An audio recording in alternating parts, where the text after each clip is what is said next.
Greetings, guys, gals, and non-binary pals. Welcome back to Botany After Dark. My name is Kate, and I will be your host for this journey.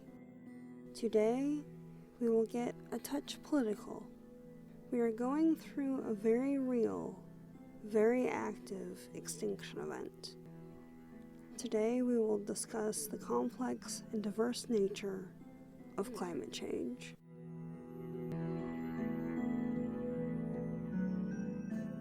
Contrary to certain aspects of popular discourse, climate change is not restricted to global warming. That is a significant component, yes, but that in no way encompasses the entirety of the situation. Scientists, academics, and lay people alike have talked about climate shifts for decades, and yet the problems persist. This is in part due to people ignoring the signs because someone else will deal with it. It is likewise connected to large corporations' lack of engagement with solution-finding efforts. Money talks, and when it talks, people listen. Often the same people who would discount unencumbered human voices. We are in the middle of a mass extinction event, the likes of which has not been seen for millennia. While some countries are actively attempting to reverse this with clean energy, reforestation efforts, and sustainable food sources, many others are not. I live in a country whose current administration has tried time and again to open protected lands to drilling and development. These are the same lands that have stood as refuge for often threatened and endangered species for decades.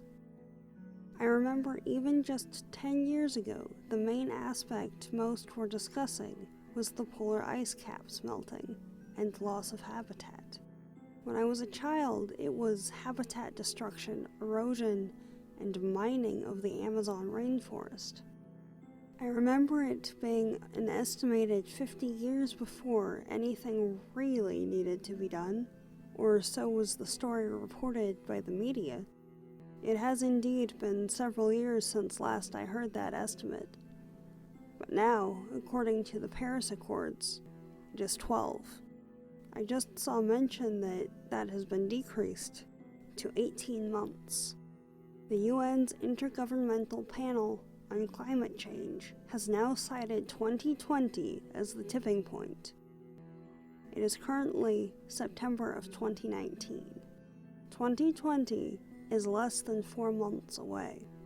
From what I know of ecological shifts, this timeline may well have advanced in light of the ongoing ecological crisis occurring in the Amazon and other habitats worldwide. Increased global temperature is creating scenarios in which dramatic and catastrophic environmental events are occurring, including superstorms. Hurricane Dorian was due to be as bad as it was upon landfall because it was a slow-moving storm. Though counterintuitive, this means that the storm both retained its energy en route to land and gained momentum for being extant for an extended period of time. Dorian's rate of progress was almost unprecedented, though not unexpected. You see, the Atlantic Ocean, specifically in the Bahamas, at the time of this data being reported, registered temperatures of 79 degrees Fahrenheit, or about 26 degrees Celsius. This increased temperature caused the storm to slow, thus building and maintaining consistent force.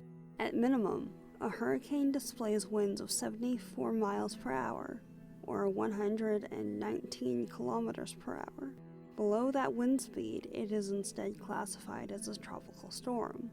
At its height, the winds within Hurricane Dorian reached 183 miles per hour, or 294.5 kilometers per hour, making it one of the highest recorded hurricane wind speeds.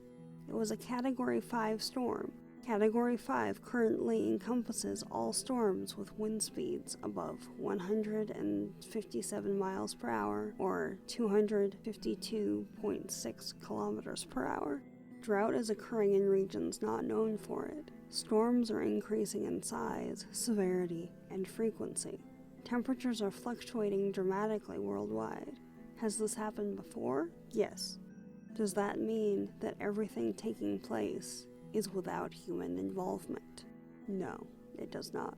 Our reliance on coal and other fossil fuels for centuries has fundamentally altered the planet's ecological landscape.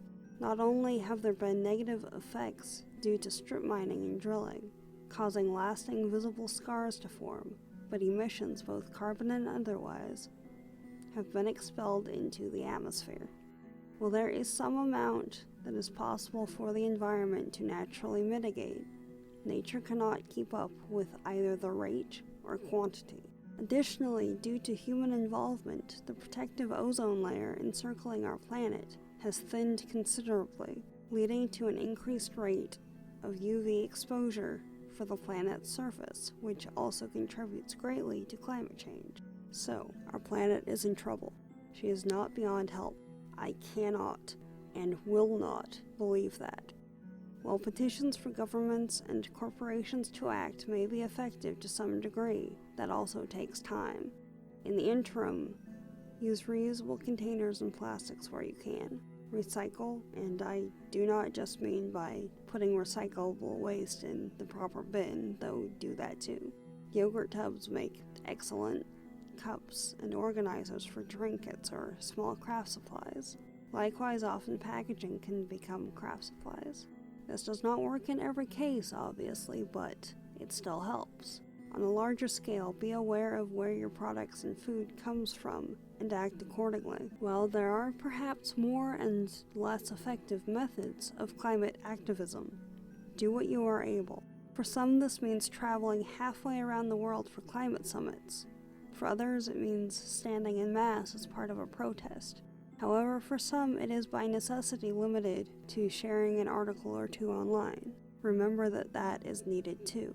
Remember also that sometimes people cannot give up single-use plastics, whether they be straws, medical equipment, or otherwise. While climate change is very real and very present, be kind to yourself if you have restrictions on what you can do. While I enjoy researching and discussing the volatile compounds found in plants and humanity's interaction and discovery of them, it is important to remember that environmental concerns are very real. According to researchers, the time to change is quickly running out. The time to act is now, or there may not be a tomorrow. As always, links to all utilized sources and resources I have found relating to climate change and approaches to it will be listed in the description below. Additionally, should you or someone you know wish to listen to or watch this podcast with subtitles or in a closed caption format, a video version will be uploaded to YouTube shortly, accessible by the links below. Likewise, there are links to my blog and YouTube channel where I talk more about plants, as well as my Patreon and relevant social media links. To that end, I would like to thank Rob Nelson for being a Patreon supporter. He runs Untamed Science, a channel discussing and supporting biodiversity and conservation efforts, an especially important subject now. Also, if you would like to start your own podcast, I would recommend Pinecast. It is the hosting service I am using, and has repeatedly demonstrated swift and comprehensive creator support with an easily navigated interface. The initial service is free, though it only allows for 10 episodes at a time. If you try Pinecast and decide to upgrade, you can use coupon code R-A19FE9 for 40% off for 4 months, and support Botany After Dark. To all my listeners at home, work, or somewhere in between, thank you for tuning in. I'll talk to you next week about Flyagarak. It should be an interesting show. Have a good one. This is Kate, signing off.